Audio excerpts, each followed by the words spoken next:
Okay, what's going on everyone? Doc here, and I'm back again today with 6-star rank 3 Psylocke. I know it's only been 2 months since the last time I looked at Psylocke, but the new synergy with Apocalypse, along with the Horseman abilities, really changes her. So, for those of you who don't know, Psylocke got this synergy added, and this is actually the updated version of the synergy. Originally, it wasn't as powerful, but they actually upped it to make Psylocke even better.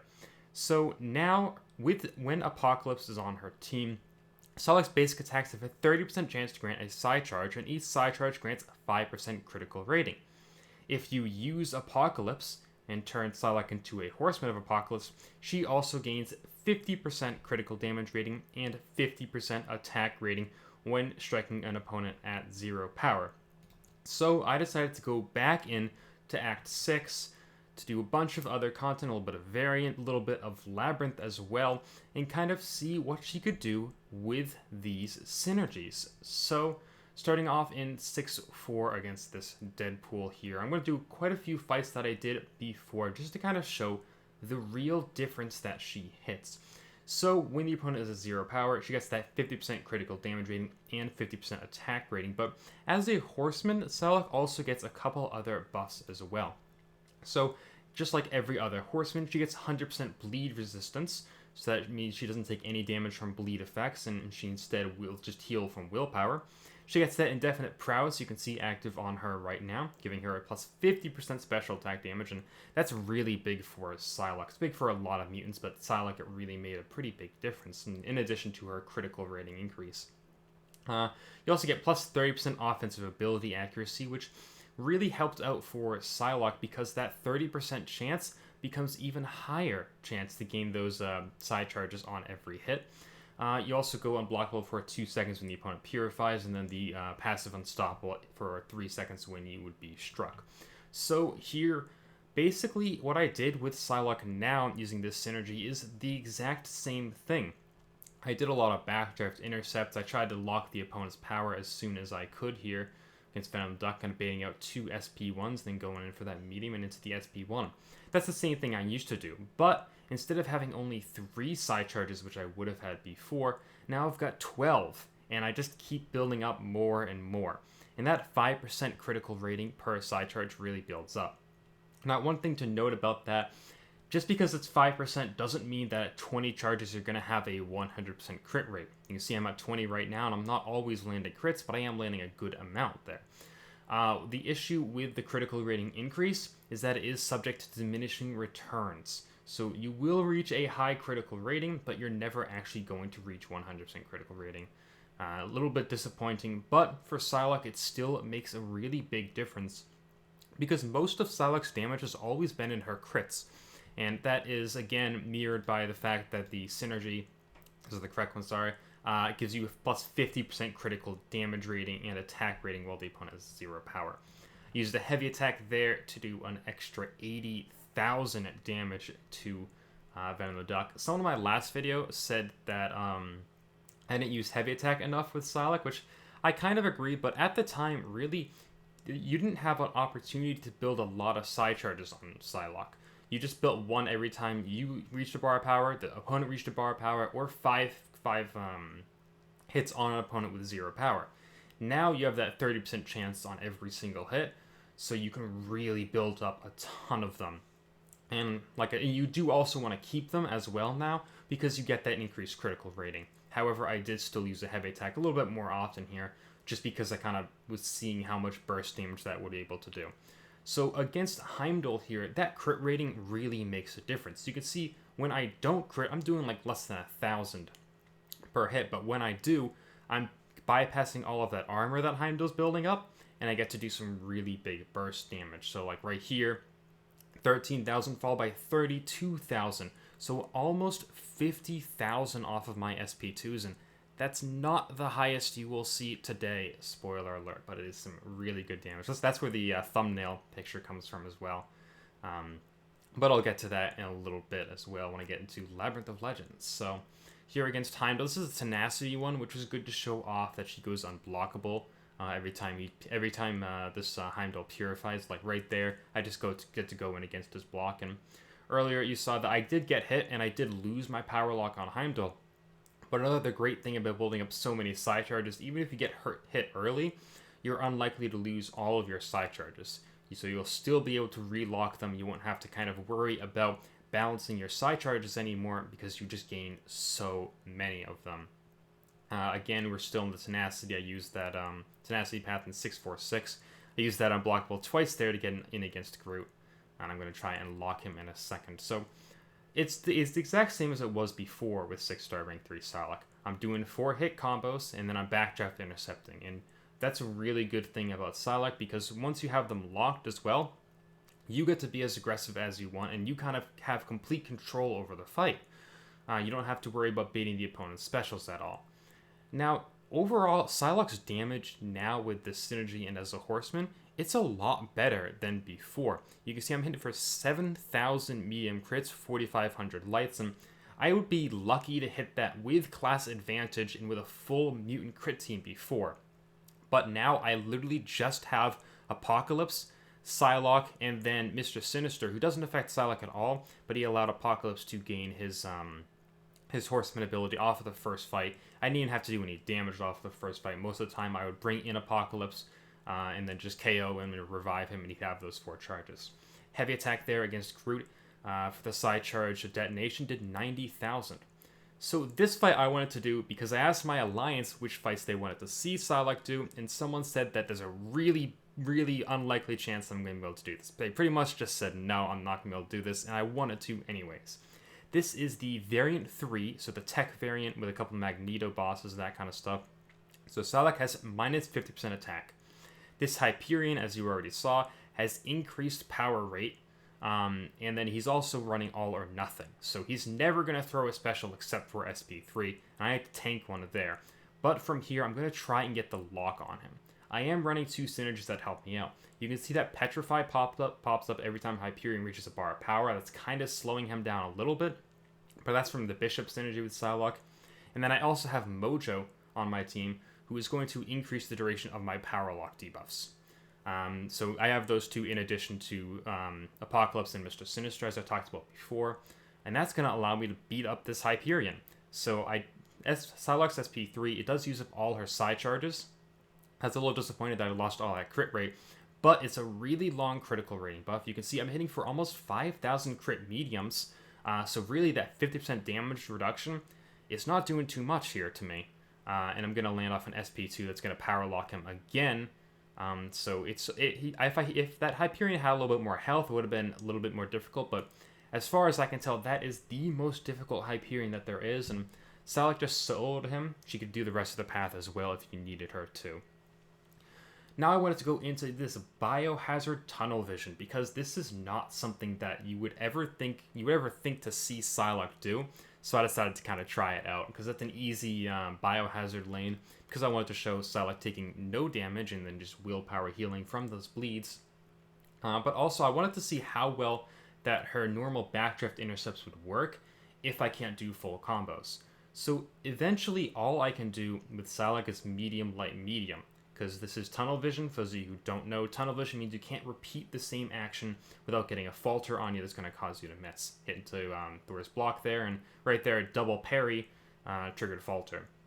So I can only do medium, light, mediums, and I'm trying to bait in this Thor into letting me start doing some backdraft intercept here. He's not really playing.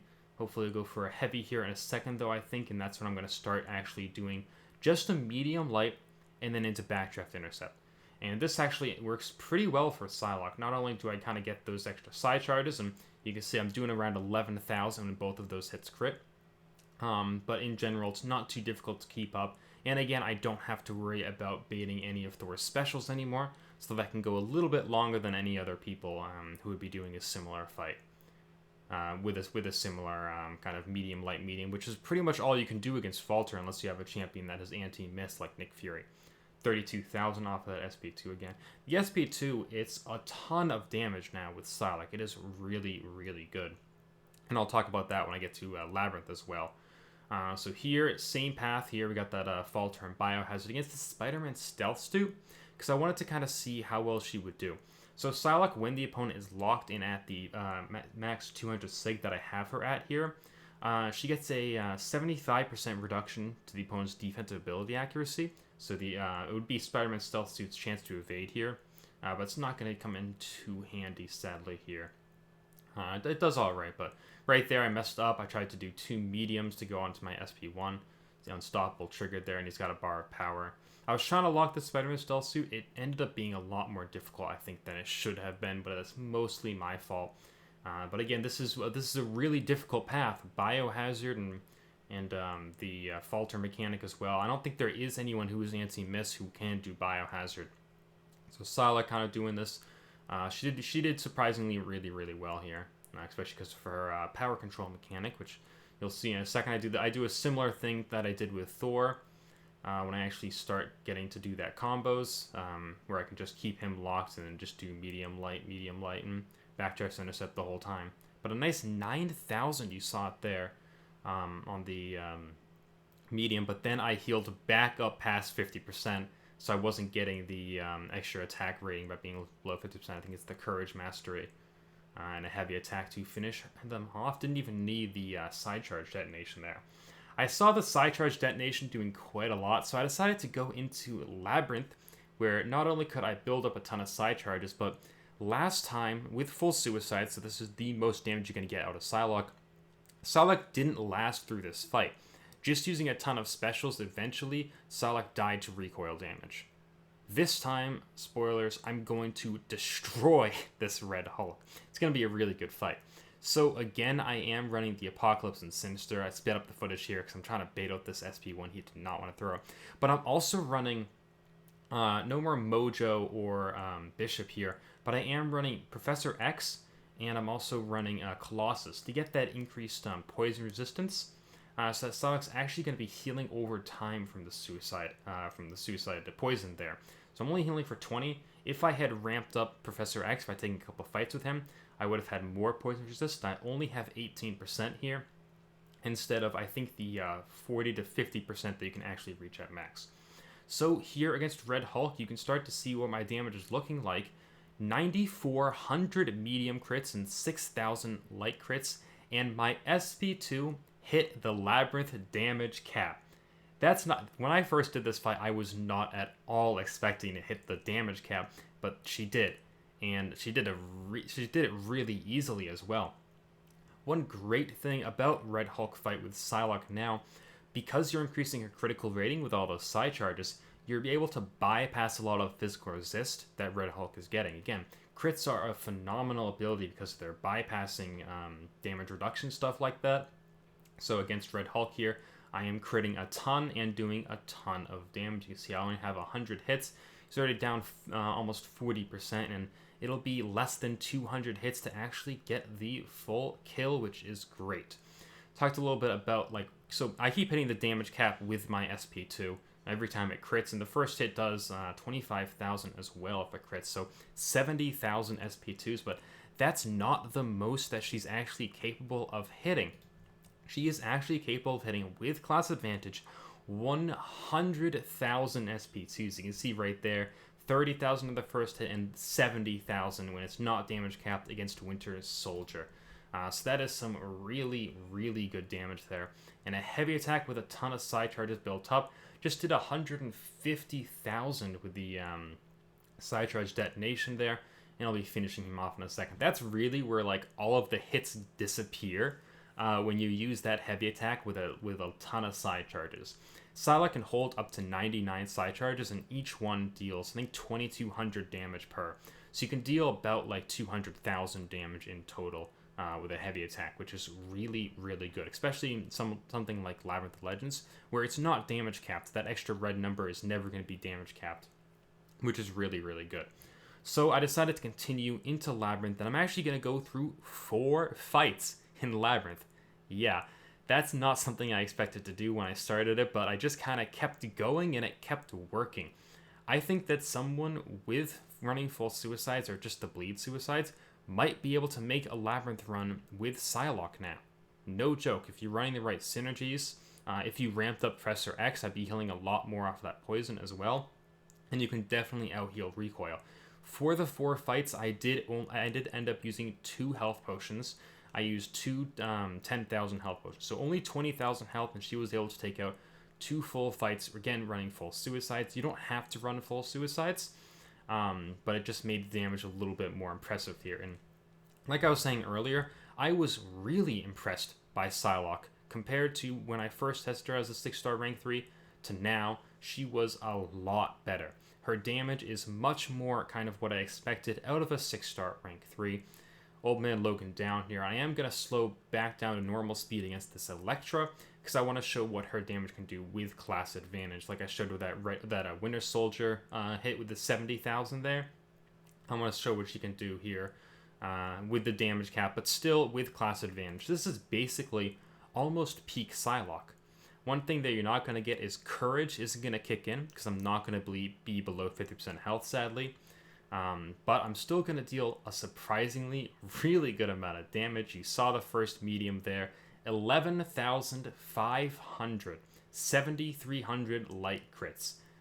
This honestly was starting to blow my mind at this point. Compared to Psylocke last time, like, the light crits are what my medium crits would have been when I was running full suicides and if I got lucky. Now those are my light crits. My medium crits are 4,000 damage higher. It's just absolutely insane. That would have hit for 100,000 if it wasn't damage capped. The second hit 70,000 plus the 30,000 that it did before. And again, I'm still not below that 50% health. I don't think I reach it at all during this fight.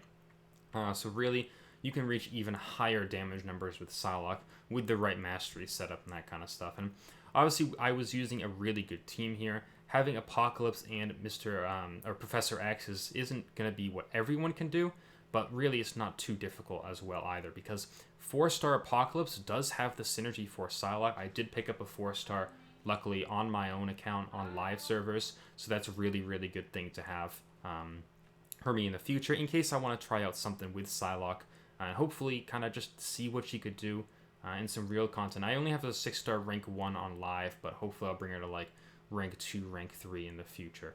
Another heavy attack there. The ending of fights with a heavy attack is really, really good for Labyrinth, because you get through that damage thing. And again, you have like 90 side charges. If you finish out the fight, you're not going to need them. They don't carry over at all, so you want to use them up, especially when you build up a ton. Before, when I built up like 20, 30, then it really wasn't being as much of an issue. Because again, so one thing I haven't mentioned actually is her SP2. To place that power lock debuff on them, you have to actually use one of your side charges. So if you're landing an SP2 every 5 hits, you're basically getting out an even amount of side charges. But that 30% now chance that you get, I just gained like 2 or 3 in that one combo, is really, really good. So you're pretty much always going to end up positive. Your side charge rate is going to be super, super high, and you can get up to 90 to 100 and a nice 150 hits there. So it's really, really good.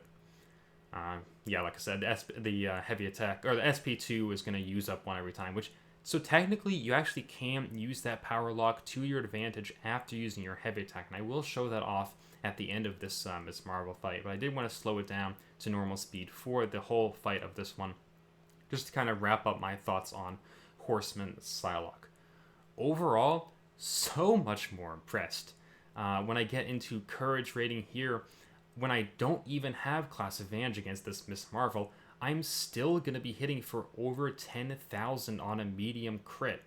That's insane. That is not at all what I thought she could hit, especially after trying it last time. But you can see my non-crits only do like 2,000, but my crits are dealing 5 times that. 6,800 under 2,000 on the light attacks there for crit versus non-crit. The extra critical rating definitely helps her out. The extra attack rating helps her out as well, although both are subject to a little bit of diminishing returns because you're stacking on top of stuff like her sig ability, her base abilities, all increasing her crit rating and crit damage. It is still some really good buffs that she gets from the Apocalypse synergy and from being a Horseman as well. That 50% prowess that you see, the passive one from that all Horsemen get, is really, really nice to have. So right here I've got 50 side charges, and Ms. Marvel's down to about 15% here in a second. I'm going to throw off one more SP2, I think, and then I get to Heavy Chain in the corner. Not only because she's power locked, But just because she's at 0 power, you'd normally be able to heavy chain anyways. But you can see that off of my first couple of heavies, she doesn't even gain any power because of that power lock. And she's down. Less than 200 hits for every single Labyrinth fight. That is not numbers that I ever thought I would see Psylocke hit, but I was really happy to see her hit that.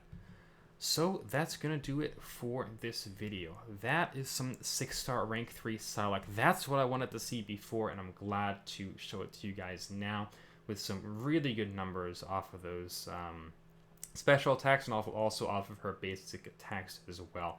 I'm so much more impressed with the Psylocke. I might actually take if I had a 5-star Apocalypse at like rank 5, I might consider taking the 6-star to rank 2. I only have the 4-star Apocalypse, so I might still consider, but at the very least I can try her out a little bit and see how well she does as a Horseman and maybe some like uncollected monthly content, that kind of stuff. So that's going to do it for this video. Hopefully you guys enjoyed. Let me know your thoughts on her down in the comments, and I will see you guys in the next video. Have a good one.